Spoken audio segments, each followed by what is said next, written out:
Boa noite. É o 7. Então a gente vai dar continuidade ao estudo do livro. Eu caí com o capítulo 7, depois de algumas trocas. E esse capítulo acho que tinha que ser meu mesmo, porque eu aprendi muito estudando. Acho que eu não vou conseguir passar um terço do que eu li e fui aprendendo. Esse capítulo, ele fala... O som está baixo? Esse capítulo ele vai descrever o desencarne da Marita, né? Todo o processo de desencarne, que para mim, assim, às vezes é uma coisa tão comum no meu dia. No último plantão de final de semana, eu acabei fazendo 6 atestados de óbito. Então, assim, quando eu li, parecia ser uma coisa tão comum, mas conversando com algumas pessoas, hoje eu estava fazendo a minha unha e falei assim para as meninas: vocês já viram alguém morrer? E as pessoas falaram assim: não, nunca. Deus que me livre, né? E ela falou assim: mas você já viu? Aí eu falei assim: várias vezes, diversas vezes. Então, tudo que eu li sobre a Marita, parecia que eu estava conseguindo visualizar aquilo que é uma cena cotidiana no meu dia a dia, né? Pessoas que às vezes ficam 24 horas a gente observando como é a evolução, pessoas que no plantão de 12 horas a gente vê a evolução. Às vezes eu dou plantão, sai e falo no outro dia, chego lá, o seu fulano faleceu? Ainda não. Eu falo, não, pra mim era uma questão de horas. E a pessoa às vezes demora 2 semanas naquele... A pessoa tá gaspirando. Nossa, nos últimos minutos, eu acho que vou esperar um pouquinho, né? Porque acho que não vou nem deitar. E aí a pessoa às vezes vai 1 semana. Então eu falo, se tem uma coisa que eu não sou boa de acertar, é sexo de bebê e o tempo de vida. Porque acho que a gente já foi surpreendida diversas vezes, né, com isso. E acho que é bem interessante esse capítulo, porque ele vai, além dele abordar um pouco sobre o perdão, ele descreve de que forma, né, o corpo físico vai se modificando, né, de que forma há essa transformação também do ponto de vista espiritual. E eu não me apeguei a algumas coisas. A gente estava numa festinha esse final de semana e o Conrado falou assim: gente, quem foi que pegou aquele capítulo da prece de Félix? Aí eu falei: fui eu. Ele: nossa, eu queria tanto dar ele. Aí eu falei: mas eu pulei a prece. Então, assim, cada um tem uma visão diferente. A prece tem 3 páginas. Eu falei: eu não vou ler a prece é maravilhosa, né? Demoraria um pouquinho. Até falei: se eu acabar um pouquinho antes, Conrado, eu vou te chamar para ler a prece do Félix, para você encerrar, né? Então, assim, alguns trechos do livro, né, tem o que eu achei interessante do relato aqui é sobre o estado da Marita, né? Ela fala assim: Marita desligava-se pouco a pouco de toda a relação com o mundo corpóreo. E nem mesmo o apoio incessante, magnético, ali naquele momento já era capaz de manter ela ali. Porque a gente vê muito isso, né? Às vezes o quanto as pessoas estão ali falecendo na enfermaria e parece que não tem uma dificuldade, né? E às vezes o apego, né, com a família, aquele magnetismo, muitas vezes acaba dificultando o processo de desencarne. Mas falando um pouquinho sobre o perdão,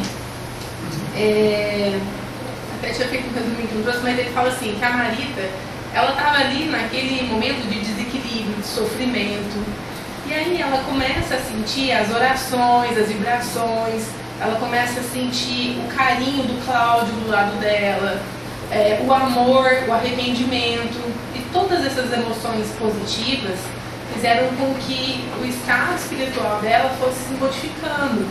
E aí ela deixou de sentir aquela raiva, aquele desconforto, e o livro descreve que ela consegue sentir-se quase feliz, né, a descrição do livro. Por quê? Porque ela troca aquela vibração de raiva, de angústia, pelas emoções que o perdão favoreceram a ela. Então, é muito bonito a descrição, o pedido de perdão do Cláudio, né, para ela. Ele chega perto dela e aí ele começa a falar: filha do meu coração, se você me escuta, atenda esse seu pai por piedade e me perdoa. Né? Uma das frases que me marcou aqui, que ele fala assim, acho que quando a gente lê um capítulo, acho que é muito pessoal aquilo que te marca, tanto é que marcou a oração para o Conrado. Mas ele fala assim: pobre pai, aquele que nunca desfrutava refúgio no próprio lar. Coincidentemente, antes de eu fazer essa palestra, eu estava estudando com a minha mãe o livro Horizontes da Fala, do Miramês, e aí minha mãe falou: você já viu o capítulo de hoje? Aí eu falei: não vamos ler não, amanhã a gente lê porque eu estou fazendo a aula, não vai dar tempo. Ela falou: não, lê, quem sabe te ajuda. Ela nem sabia o tema. E naquela noite o capítulo era sobre a importância do pai no lar, falando sobre a importância do pai do lar, a força que a família deposita no pai, a importância do pai dentro da Constituição, da palavra do pai, do apoio do pai, do exemplo. E quando eu li essa frase, pobre é aquele pai que nunca desfrutou refúgio no próprio lar. Infelizmente, por na hora que ele pede o perdão para Marita, uma das coisas que tocou no meu coração é que ele fala assim: me desculpe, eu não conhecia Jesus. Isso é muito profundo, né, na fala do perdão, porque ele executou aquilo porque ele não sabia fazer diferente. Então, toda a fala dele sobre o perdão é ele mostrando para ela um Deus que antes ele não tinha conexão, de lições que ele leu no Evangelho, né? Isso me marcou muito porque eu tenho uma pessoa na minha família que é uma pessoa etilista, que acabou com a família, assim, desestruturou todo o lar, né? Todos os filhos envolvidos com droga. E agora há 20 anos ele não usa álcool e ele é evangélico. E ele fala muito isso pra mim. Ele fala assim: se eu tivesse construído a minha família com o que eu tenho no meu coração hoje, tudo teria sido diferente, né?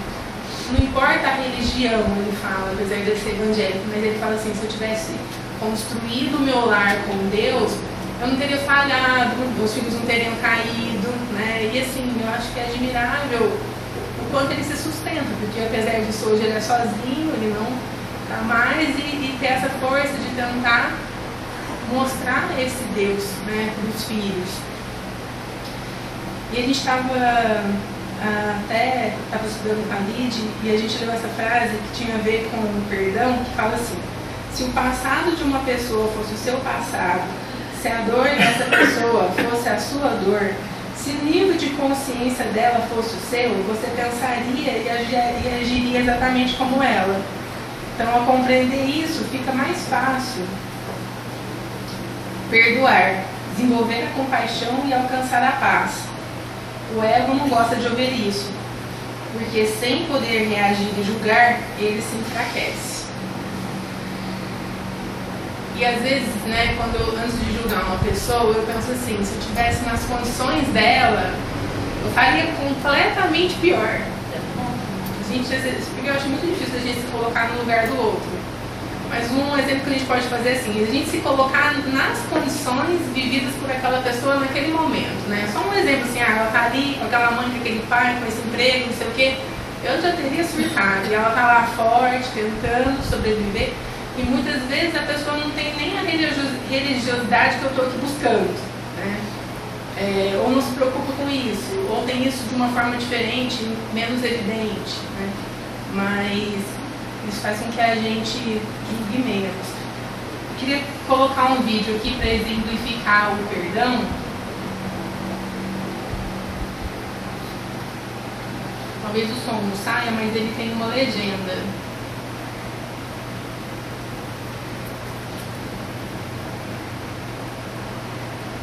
Acho que vocês já assistiram, mas vale a pena ver de novo. Chama O Amor Vem do Lugar Mais Improvável. É um exemplo de perdão. Ai, não saiu da minha tela, peraí.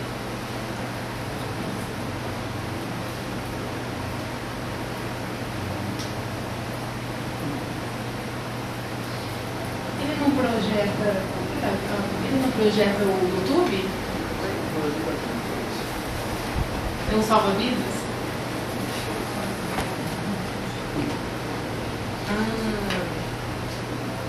pausei desse pedaço.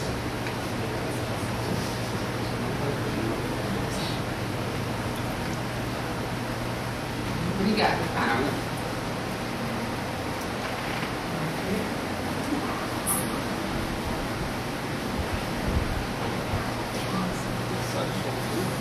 Não, acho que está em inglês, então não consegue ler. Mas. Peraí. Não está projetando.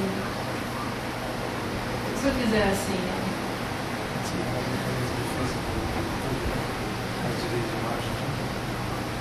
Não, na aula. Acho que não vai aparecer, né? Não tem outro vídeo? Não é problema do vídeo?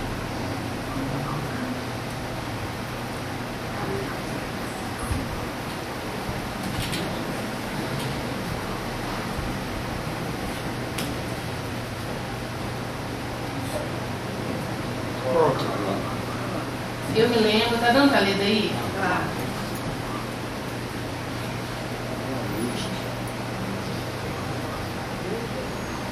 Quer que eu leia? Todo mundo tá enxergando. Posso ler então? Vou começar aqui e aí eu vou falar a fala dele. Eu me lembro que meu padrasto me batia com extensões elétricas, cabides, pedaços de pau, um monte de coisa.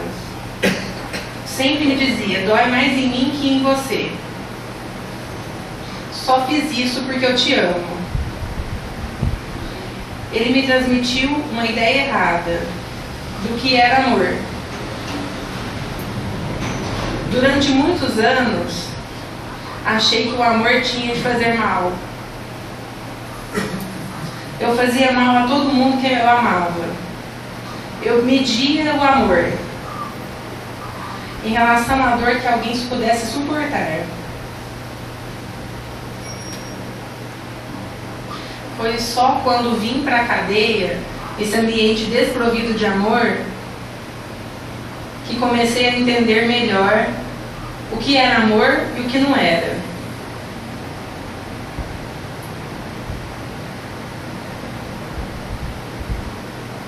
Conheci uma pessoa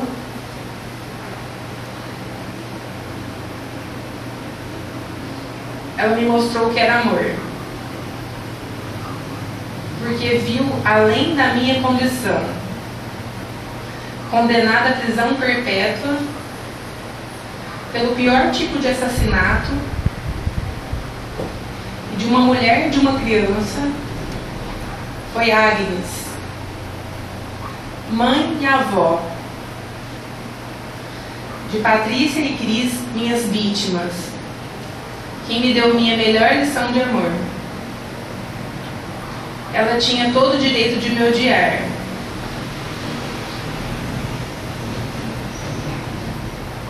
mas não me odiava. Com o passar do tempo, nessa jornada que fizemos juntos, foi incrível. Ela me deu amor.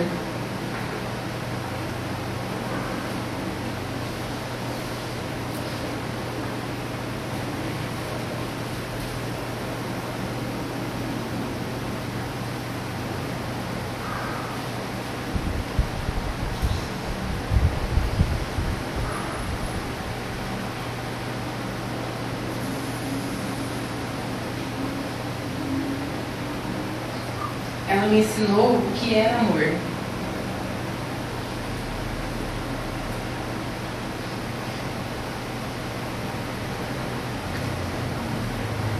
Imagina.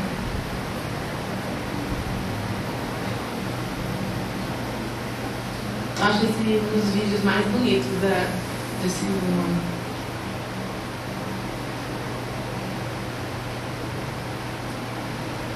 Então é muito difícil pra gente. A gente vai ver nessa descrição dela, né, da Marita, que ela perdoa ele, né? E ele faz uma súplica de que se ela estivesse ali, se ela estivesse ouvindo, né, que ela apertasse a mão dele, né? Mas ela já não estava estava ali, as condições físicas dela não deixavam com que ela... deixa eu desligar aqui, senão vai ficar falando. Peraí.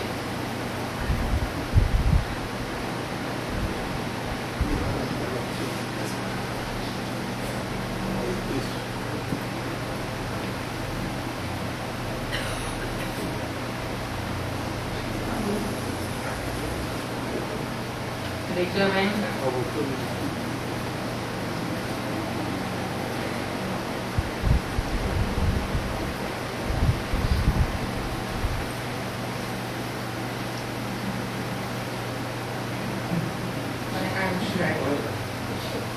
E aí, para não ficar nessa descrição de como ela morreu, eu acho assim, a gente teve vários exemplos, né, do desencarne, principalmente porque a gente estudou O Segredo da Vida Eterna antes desse, né. Eu acho que o capítulo que tem mais a ver com esse capítulo da Marita, para quem quiser aprofundar, né, com o André Luiz, é o desencarne do Dimas, onde ele descreve, né, assim, com muitos detalhes, até mais que desse capítulo da Marita. E aí eu estudei um pouquinho sobre a fisiologia da morte, baseado no capítulo, no livro do Décio, Fisiologia Transdimensional. No último capítulo, ele fala sobre a fisiologia da morte. É bem interessante. Se vocês depois tiverem a oportunidade de ler, devo aprender muita coisa. E aí eu vou falar só um pouquinho sobre como que acontece o desencarne, né? A gente estava agora ali na aula estudando, a gente estava estudando sobre reencarnação. Tem a ver, no André Luiz, com a reencarnação do Segismundo, né? Então, acho que os maiores exemplos aqui do André Luiz é o desencarne da Marita e o desencarne do Dimas, que está em Obreiros da Vida Eterna. Eu tentei fazer aqui, é só um pouquinho que não está passando para mim.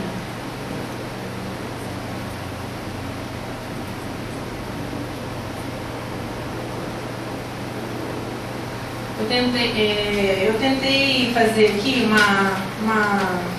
uns slides mais ilustrativos, que não tem como a gente entender sobre a fisiologia da morte se a gente não estudar um pouquinho sobre os corpos, né? Os corpos sutis. E talvez fique um pouco repetitivo, porque acho que a maioria de vocês já sabe sobre perispírito, sobre duplo etéreo, mas acho que vale a pena a gente repetir, principalmente porque tem muita gente que sempre está chegando na casa espírita. Então, para entender, esse pedaço é baseado no capítulo do Décio, de Fisiologia da Morte. Para entender um pouquinho, ele fala que a gente tem que entender como funciona essa interface, tem o apontador, entre o perispírito, o sistema nervoso e as glândulas endócrinas. Ele fala assim que é através dessa interface da alma, né, a alma sendo o espírito encarnado, que o princípio inteligente, né, o espírito, ele vai conseguir expressar a sua vontade. Então, para o espírito, para a alma, né, o espírito que está encarnado, consiga expressar a sua vontade, ele vai depender do perispírito, do sistema nervoso e principalmente das glândulas endócrinas, dessa interface entre esses três.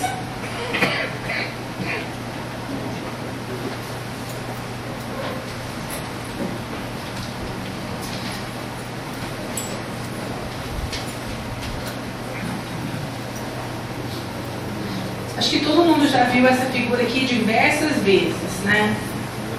Aqui a gente tem o corpo físico, o duplo etéreo, o perispírito, o corpo mental e o espírito. Todo mundo que está aqui já tinha visto essa foto? Pelo menos alguma vez? Já? Acho que sim, né? O que ele comenta lá sobre o livro, nesse capítulo, ele fala assim que o duplo etéreo, que é o que está ali... não está aparecendo. Acho que não está comandando aqui o mudo.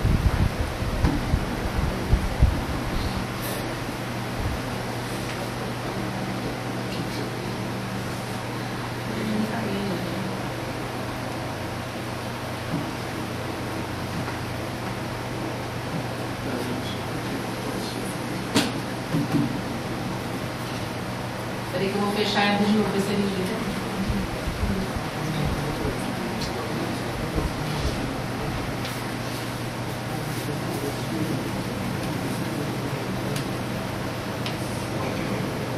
Não, tem que fechar aqui. Não, agora ele entrou. Eu estava nessa figura aqui, que é a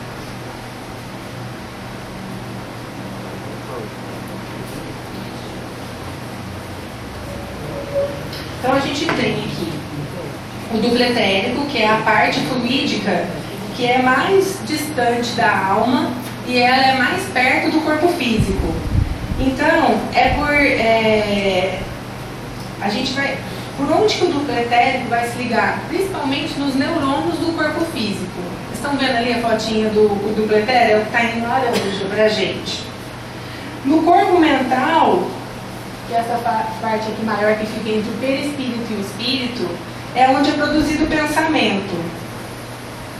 A consciência, né, a gente sabe que a consciência não é física, ela é espiritual. Então, mesmo depois do desencarne, a consciência vai ainda continuar presente. E para que a manifestação da vontade do ser humano aconteça na Terra, a gente vai precisar de que o aparelho físico, o cérebro do ser humano, ele esteja íntegro. Não tem como as nossas vontades acontecerem se a gente não tiver uma integridade do cérebro. E muitas vezes isso vai estar danificado por conta de uma demência, ou de uma doença em estágio terminal, ou de um AVC, onde o paciente tem uma sequela grande, né? Então, ali no caso da Marita, ela não conseguia expressar a sua vontade, apesar de estar perdoando, porque ela já estava fisicamente comprometida, né? Mas o que ele deixa claro é que tem várias pessoas que, mesmo após ter várias lesões cerebrais graves, elas se reabilitam, né, de uma maneira espantosa e elas conseguem manifestar ainda atividades físicas que não são compatíveis à lesão cerebral que ela está apresentando, né? Então, por isso a gente vê assim, a gente estuda muito demência vascular, a gente vê que tem pacientes com quadro de demência vascular que é causada após um AVC. Às vezes a lesão foi pequena e o paciente tem uma demência grande. E às vezes tem um paciente que teve uma lesão extensa no cérebro e não tem sintomas, não apresenta sinais de demência grave como outros que teve pequeno. Isso aí ele fala que a capacidade isso demonstra o grau de subordinação do nosso corpo físico frente ao nosso corpo perispiritual. Se a gente for ver aqui, acho que a seta dá para... Não tem seta também. O corpo físico, ele é 1/5 dessa figura. Então, ele é muito pequeno. Aquilo que a gente está estudando lá na faculdade de medicina é só aquela parte vermelha ali. Então, muitas vezes, na hora que a gente chega ali frente a um paciente que está desencarnando, a gente está vendo só o corpo físico. A gente não está entendendo o que está acontecendo do ponto de vista do duplo etéreo, do ponto de vista do perispírito, como que está o espírito daquela pessoa naquele momento do desencarne. E isso é tão difícil que a gente na medicina muitas vezes não consegue controlar nem os sintomas físicos do paciente, né? Muitas vezes o paciente morre num estágio assim, de agonia, de falta de ar, de broncoespasmo, que a gente fala assim, nossa, será que eu poderia ter feito mais alguma coisa para aliviar esses sintomas físicos? Uma outra coisa que ele fala aqui, é que há uma renovação constante dos elementos que formam o corpo físico. E essa remodelação, esse turnover, ele é totalmente dirigido pelo perispírito. E está diretamente o perispírito que vai moldando isso, passando essa mensagem para o corpo físico. Então aqui a gente tem uma foto do espírito, do perispírito e do corpo físico.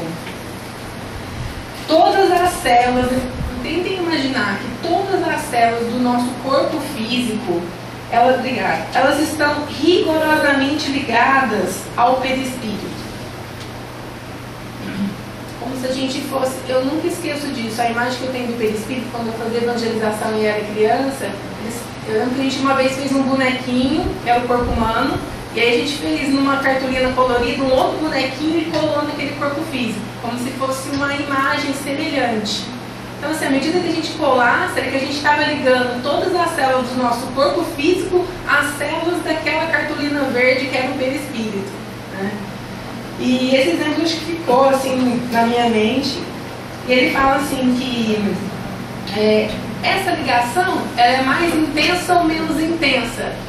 A minha ligação com o meu perispírito é diferente da ligação do corpo dele com o perispírito dele. Isso vai depender do grau de evolução de cada espírito. Dependendo do padrão do pensamento, dependendo do apego que eu tenho à minha matéria. Quanto maior o meu apego, maior é essa minha ligação. E aí dá pra gente entender porque algumas pessoas conseguem, numa morte natural, falecer espontaneamente e outras não. Isso também está ligado à ligação perispiritual que o corpo tem com o corpo físico. Todo mundo entendeu? Alguém quer fazer alguma pergunta? O perispírito, ele é imortal, né? Mesmo nas determinadas reencarnações, ele continua com o espírito. A tendência é a gente ir eliminando esse perispírito à medida que a gente for evoluindo. A densidade está relacionada com o nosso grau de evolução. Quanto mais evoluído a gente for, menor vai ser a densidade do nosso perispírito. Muito bem, ele prossegue então, né? Um dia ele se separa, quando a gente se purifica. Vai ficando numa densidade cada vez menor. Então, aqui a gente tem uma foto do perispírito, do duplo etérico e do corpo físico. Só para explicar que o duplo etérico, que é essa figura no meio, que vai estar ligando o corpo físico ao perispírito, nele que vai estar contido os centros de força, que são essas figurinhas coloridas aí no meio, que também são chamadas chakras, né, ou centros vitais. E esses centros vitais, eles estão numa relação íntima com o nosso corpo físico, uma relação íntima principalmente com o nosso sistema endócrino e com o nosso sistema nervoso. Os centros de forças, eles são transdutores e eles são condutores de energia. É por ali que a gente vai fazer essa conexão da energia entre o duplo etéreo e o corpo físico.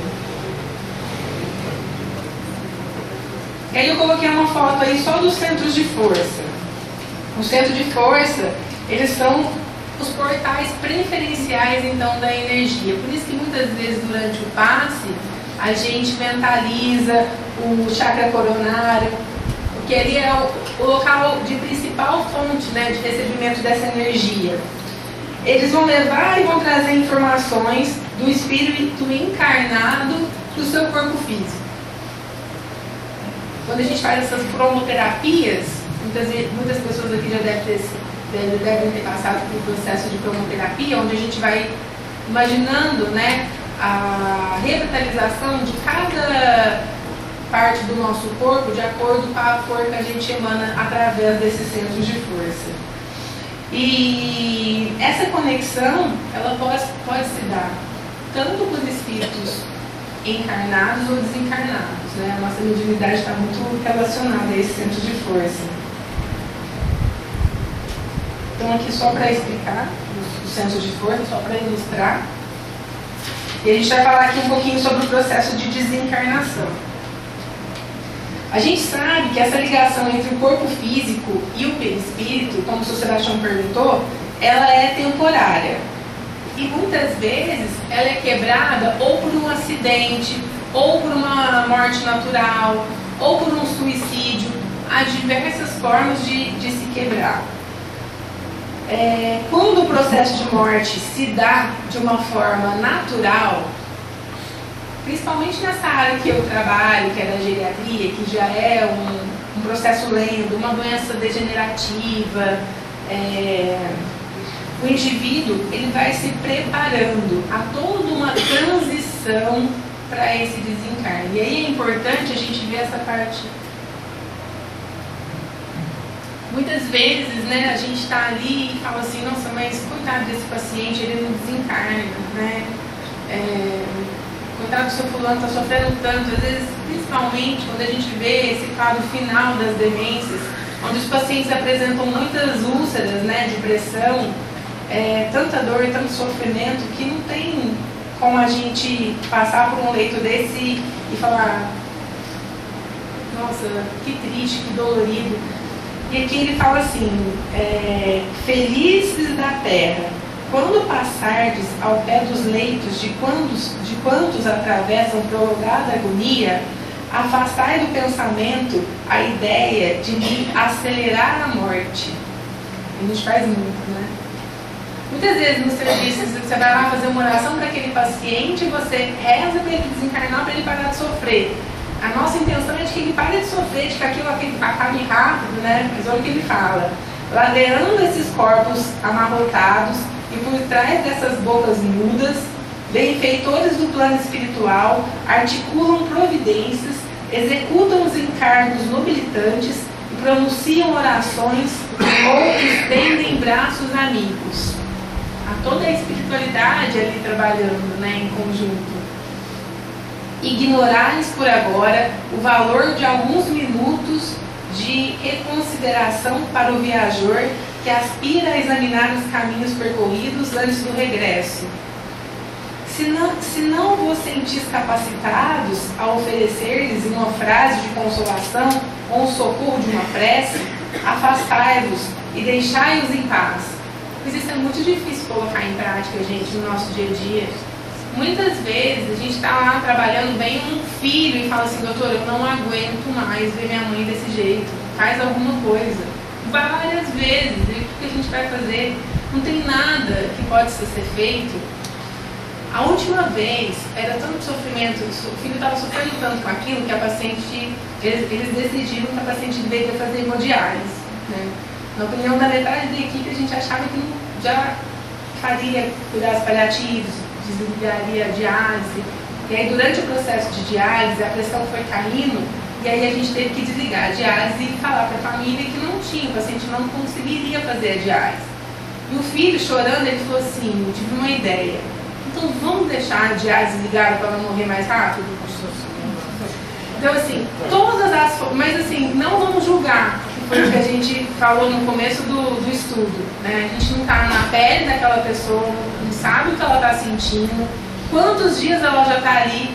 Às vezes, gente, tem senhoras que ficam ali 2 meses sem ir para casa tomar banho, tipo, sem ir na casa dela, né? Fica ali do lado, dormindo numa cadeira, né? E aí você fala: nossa, mas ela não vai embora, não, eu vou ficar aqui. E ficam meses sem ir na própria casa, dormindo numa cadeira, né? A gente não sabe o sofrimento, o grau de relação que está se passando ali. Se não vos sentis capacitados a oferecer-lhes uma frase, ele fala aqui para deixá-los em paz. As lágrimas que derramam são pérolas de esperança com que as luzes de outras auroras lhe rociam a face. Esses gemidos que se arrastam do peito aos lábios, semelhando soluços encarcerados no coração, quase sempre traduzem cânticos de alegria diante da imortalidade que lhes fulguram do além. Companheiros do mundo, que ainda trazeis a visão limitada aos arcabouços da carne, por amor aos vossos sentimentos mais caros, dai consolo e silêncio, simpatia e veneração aos que se aberam do túmulo. Eles não são as múmias torturadas que os vossos olhos contemplam. Gente, esse capítulo foi para mim. A minha enfermaria que eu trabalho são mais de 60 pacientes só em imobilismo, que é demência avançada. As pessoas chegam num grau de demência onde elas viram verdadeiros blocos na cama. Elas não se mexem, elas têm uma contratura muscular tão forte que elas não dobram. Você tem que dar banho em coisas assim. Se você esticar o braço, quebra. Essa é a realidade de um paciente com uma demência avançada, né, nas enfermarias de geriatria. E muitas vezes a gente passa e fala: gente do céu, o paciente parece uma múmia, ele não se mexe. E o André Luiz, em várias obras, ele vai descrever depois esse processo de tratamento lá no plano espiritual, onde é preciso diversos passes para que esse organismo seja refeito, reconstituído, porque ele não morreu ali e acordou andando, no dia de amanhã. A gente vê isso muito nos trabalhos das reuniões mediúnicas. São filhos do céu preparando o retorno à pátria, prestes a transpor o rio da verdade, a cujas margens um dia também vós chegareis. Às vezes eu passo e falo assim, a única coisa que eu não queria era ficar desse jeito. O que será que eu tenho que fazer para não ficar nessa situação? Toda vez que eu vou evoluir no final de semana, para mim é uma tortura que eu falo assim, Senhor, eu não queria ficar desse jeito, né? Como é que eu posso ter compaixão? De que forma eu posso ajudar esse espírito que está aqui na minha frente? Porque assim, gente, é dolorido. Você entrar num quarto, ver um paciente que está comendo por sonda, se você deixar o edredom ali puxado, às vezes vai ficar o dia inteiro daquele jeito. E a gente não sabe se a pessoa está com frio, 50% não tem acompanhante, né? Porque a maioria das vezes a família está tão cansada que ela aproveita aquela internação como se fosse um descanso para ela também, né? E a vida dela é cuidar daquele paciente aqui em casa. Então, assim, é um capítulo que a gente vai aprendendo a ter muita compaixão, né? Ele fala assim que o desencarne pode ser um processo doloroso se houver resistência da parte do espírito desencarnante, porque aí ele vai tornar mais difícil cortar esses laços entre o corpo espiritual e o corpo físico, e isso tudo vai depender de como a gente viveu, da nossa vivência, das nossas escolhas, né? De como é o nosso espírito aqui agora. Então, por isso que toda vez a gente volta a falar sobre o autoconhecimento. O quanto é importante a gente se conhecer e a gente mudar o nosso espírito para que o nosso espírito tenha uma vida boa e um desencarne bom.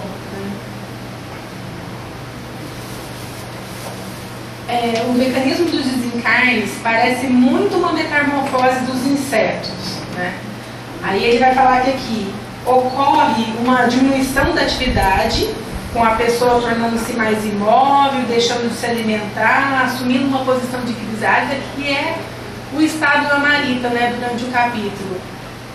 O seu pensamento, pelas secreções mentais, vai tecer fios que vão formando um casulo de fluidos mentais, a partir das próprias ideias reflexas dominantes, e esse fenômeno ele pode durar minutos, ele pode durar horas, pode durar dias, meses.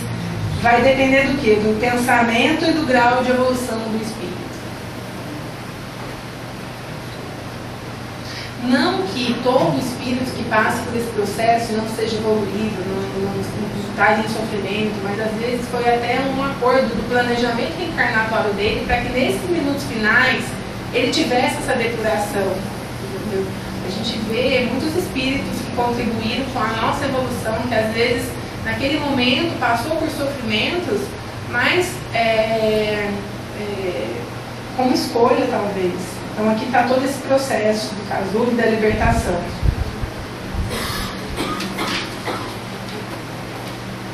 Em simultâneo com a formação do casulo, vai iniciar, aí ele vai descrever todo o processo, né? Essa estólise do corpo físico. O que é essa estólise? Essa deteriorização de todos os tecidos, de maneira geral, vai diminuindo as forças de ligação pelo perispírito, através ali dos centros vitais, por isso que eu mostrei aquela figura, e mais especificamente com os neurônios.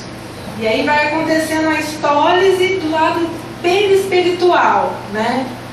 Principalmente focado aonde? No duplo etéreo. E aí eu volto a falar que o grau de apego do indivíduo ao plano material, ele pode dificultar o seu desligamento devido ao valor excessivo dado aos bens, né? A sua relutância a abandonar a família, isso também é uma coisa que dificulta o processo de história perispiritual.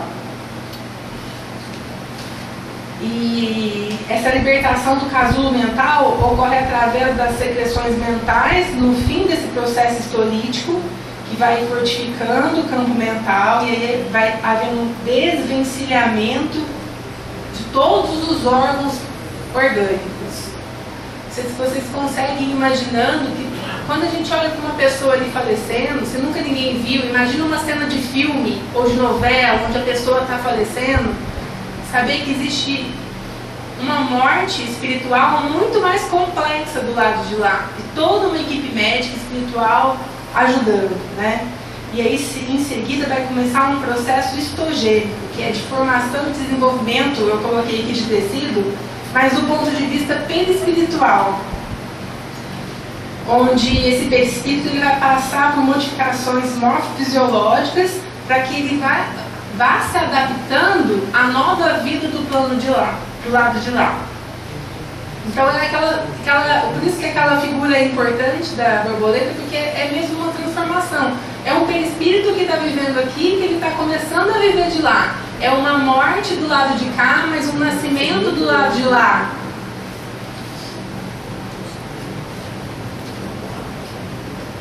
E aí uma observação aqui que ele faz, que é constatado que as partes que sofrem maior grau de rompimento, né, no perispírito, o maior rompimento no perispírito do paciente desencarnante são correspondentes aos músculos e aos aparelhos do trato gastrointestinal. Porque ele fala assim que o sistema vascular e o sistema nervoso, ele é o que menos sofre esse processo de histólise, porque eles vão sofrer menos modificação nesse processo de adaptação espiritual no plano de lá. Imagina, gente, que a gente está vendo aqui só o corpo físico, então esse corpo está se decompondo, mas também, do ponto de vista perispiritual, há uma decomposição que é mais intensa na parte dos músculos, na parte do trato gastrointestinal e menos intensa na parte de neurônio, na parte do vascular, porque são as estruturas que vão sofrer menos transformação no plano espiritual. São as ligações mais intrínsecas com o corpo físico. Exatamente. Que estão ligadas à subsistência da vida orgânica. Biológica. É bem mais complexo, mas eu tentei resumir, né? Aqui, no fim da sequência de acontecimentos da desencarnação, o espírito que se libertou e não apresenta mais, ele vai perder o duplo etéreo, né? Ele já não apresenta mais o duplo etéreo, na sua maior parte ele vai desaparecer com o corpo físico, exibindo agora um perispírito renovado, de acordo com a evolução dele, com o pensamento dele. Então aqui é a decomposição do duplo etéreo junto com a decomposição do corpo físico. Os centros gástricos e genésicos são completamente formados de novo, a fim de se tornarem capazes de aspirar novas formas de alimento. Por que tem que ter essa transformação? Porque lá no plano espiritual a gente vai se alimentar de uma outra forma. Então ele fala que são formados de novo para aspirar novas formas de alimentação fluídica e para assumir nova função. Tudo relacionado à sublimação do amor.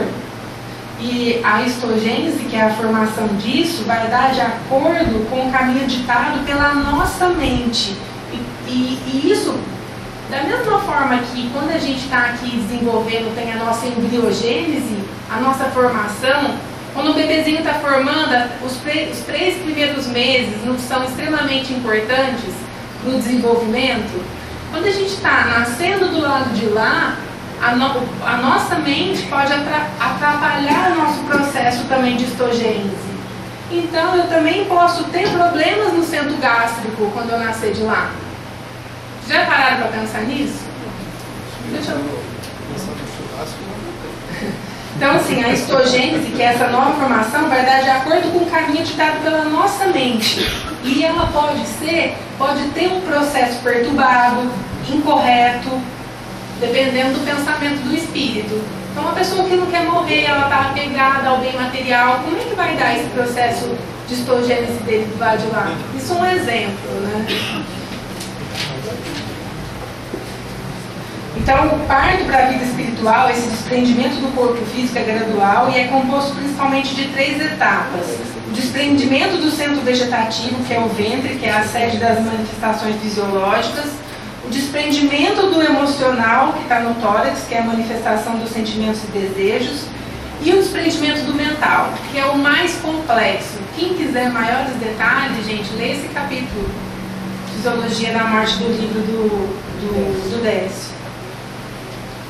Então, esse processo de desencarne, né, depois do desencarne, é preciso fazer a ruptura do fio de prata, que a Silvia já explicou em uma outra aula nossa. Tal como depois do parto, é preciso cortar esse cordão umbilical, esse fio. Esse fio seria uma expansão feita de ectoplasma e de fluidos vitais, e a inserção está pela nuca, e ela deve corresponder ao ponto principal e mais primitivo de ligação do espírito com o corpo físico. Isso, né, ligado ao sistema nervoso. E esse padrão de fixação também está relacionado ao nosso grau. Esse de desligamento, né, é executado pela equipe espiritual. Então, olha que bonito, quando nasce, né, é a equipe médica do plano espiritual que corta o cordão. E quando a gente morre, a gente tem essa equipe espiritual que vai cortar esse fio de prata. E essa ruptura, ela tem que ser feita no momento adequado, né? Por isso que se pede aquelas horas para ter a cremação, né? Para não enterrar antes das 24 horas. O tempo de desligamento, ele vai depender do padrão vibratório, do pensamento. Uma das coisas interessantes daqui é que, dependendo do grau de evolução do espírito, ele mesmo pode cortar o cordão de prata dele. Então, assim, só para concluir, nós próprios é que decretamos a nossa sentença e o nosso destino. De acordo com a lei de causa e efeito, que nos leva a suportar todas as consequências dos processos que desencadeamos pelo exercício do nosso livre-arbítrio. Não nos esqueçamos que a inteligência, ela é seguida pela razão e a razão pela responsabilidade. Então, muito desse nosso desencarne, ele está relacionado à maneira como nós vivemos, né? Da maneira como nós lidamos com o nosso dia a dia, né? Com a parte material, como cuidamos da nossa parte espiritual, né? De que forma que a gente pode, cuidando da nossa parte espiritual, facilitar o nosso processo de desencarne.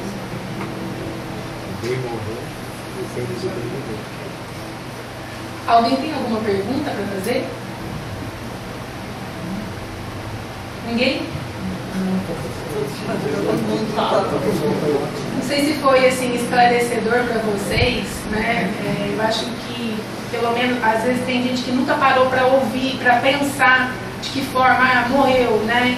Então, eu acho que fica, né? Acho que o que tem que ficar dessa aula, quando a gente pensar numa pessoa em processo de desencarne, que a gente, na nossa oração, consiga mentalizar esses demais corpos, né? Para que o paciente possa receber a energia necessária para acontecer o tempo de desencarne dele no momento que ele programou com Jesus, né? E às vezes vai ficar mais fácil para a gente, para mim vai ficar muito mais fácil agora, na hora que eu estiver trabalhando, de que forma nas minhas orações, na minha evolução, eu posso dar o passe no paciente ou às vezes até ajudar ele nesse processo, conversando de que forma, conversando com o paciente ou com a família. Acho que tendo a oportunidade de explicar isso aqui para a família, né? Porque às vezes a pessoa nunca parou para pensar de como que acontece. Às vezes a pessoa está 30 dias ali com o paciente pré-óbito, né? E às vezes uma conversa, um esclarecimento. Pode falar.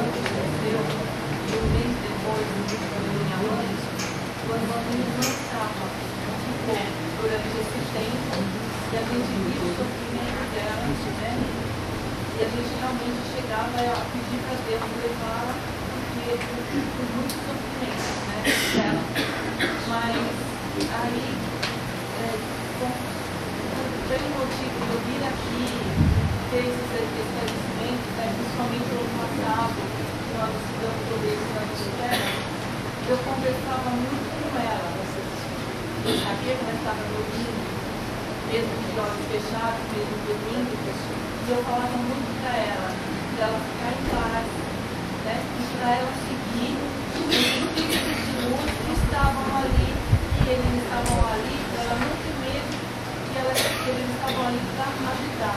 para ela seguir, né? Justamente porque ele quer levá-la para um lugar melhor. E a mesma coisa que eu falei para minha mãe. Então isso eu acho assim, dá muita força para a gente. Muitas vezes, quando eu estou fazendo a oração para o espírito que está desencarnando, não sei se é da minha cabeça, mas quando na oração eu tento conectar o espírito à mãe dele, que muitas vezes a mãe está presente no momento de desencarne. Gente, é questão assim de minutos, o espírito vai. Então assim, não pedir para o espírito morrer, mas na oração tentar conectar o espírito desencarnante à família espiritual presente dele ali. Porque às vezes ele pode estar com medo, ou ele vendo aquele familiar, ele se utiliza da energia daquela pessoa ali para desencarnar. Um outro exemplo, né, que me ficou um dia numa reunião mediúnica, um paciente, um espírito comunicou falando: desligaram meu aparelho, desligaram meu aparelho. Então hoje, quando já tem o óbito e o paciente está entubado, eu sempre rezo e eu tento explicar para o espírito que a gente está desligando ali, mas porque ele já está morto, que aquilo já aconteceu, que houve, porque muitas vezes a gente desligava e saía, né? Nunca mais eu fiz isso, de desligar aquele aparelho, sem explicar, porque às vezes o espírito está ali e ele não sabe o que está acontecendo, às vezes ele acha que ele morreu naquele momento que a gente desligou o aparelho, né? Porque o aparelho continuou funcionando, né? E acho que era isso, esses dois exemplos. Gente, é isso que eu queria falar. Qualquer coisa, se vocês quiserem tirar mais dúvidas depois. Só terminando aqui com essa frase do Chico: ainda sabendo que a morte vem de Deus, quando nós não nos ainda sabendo que a morte vem de Deus, quando nós não a provocarmos, não podemos, por enquanto na terra, receber a morte com alegria, porque ninguém recebe um adeus com felicidade, mas podemos receber a separação com fé em Deus, entendendo que um dia nos reencontraremos todos numa vida maior, e essa esperança deve